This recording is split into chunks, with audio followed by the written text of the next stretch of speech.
name is Anselam. I'm a 17-year-old dual enrollment student here at Seminole State College. And today, I'm going to be talking about the hiring process when looking for a job at a police station. I will also be talking about everything you can expect to be asked when trying to apply, and what are the requirements to be able to join these police forces. So the first question you might be asking yourself is, how do I find out which police stations are in need of hire? And which ones can I apply at? The first option would be a simple Google search. Search up police stations in need of hire in my area, and it'll provide you with all the information that you would need for that. Another option is a newspaper. Most police stations that are in need of hire will pay for a spot in the local newspaper, requesting help and telling you where and how to apply. And the third option, which is not the last, but the last I'm going to mention, is a college campus. Most colleges are the prime age demographic for hires, and so you will see booths or flyers all around the campus from local police stations that are in need of help, trying to offer it to new people. So you've applied to be a police officer, and they've accepted it. What do you do now? Well, the first thing you have to do is a physical examination. This is to see if your body is able to withstand the hardships of being a police officer. Now, this part really varies from state to state. Some of them will require you to run a certain amount of feet in a certain amount of minutes, or some of them will require you to do a certain amount of push-ups or pull-ups in a certain amount of time, and others will require you to lift heavy objects, such as a tire, onto another surface, such as the hood of a car. And this is just to make sure that your body is strong enough and capable enough to do whatever you are required to do. So you've made it through the physical examination. Now what's next? Well, now you are going to have a background check, or a character investigation. This is when an investigator, paid by the police, peers through all the applicants' conceivable elements of their history, such as a criminal record. They will also gather information from family, employers, friends, or even acquaintances. This is to make sure that they are not putting people who have previous criminal records or who are dangerous people in power over other people.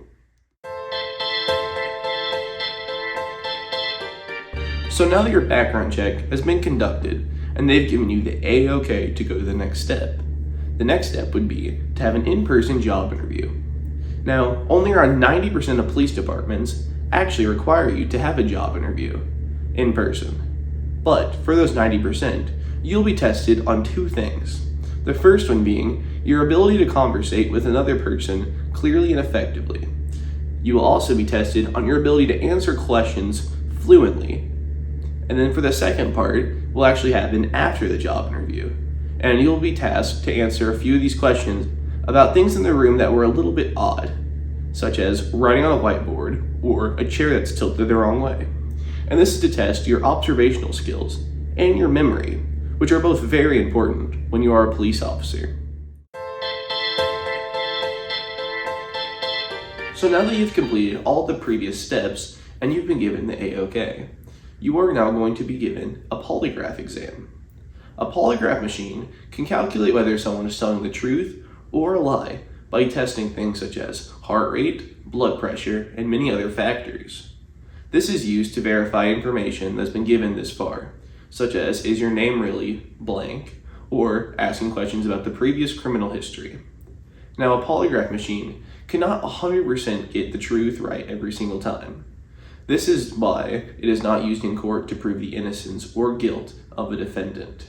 But it is true most of the time, which can cause it to be used as more of a tempting method to get the interviewee to answer the truth on most of these questions.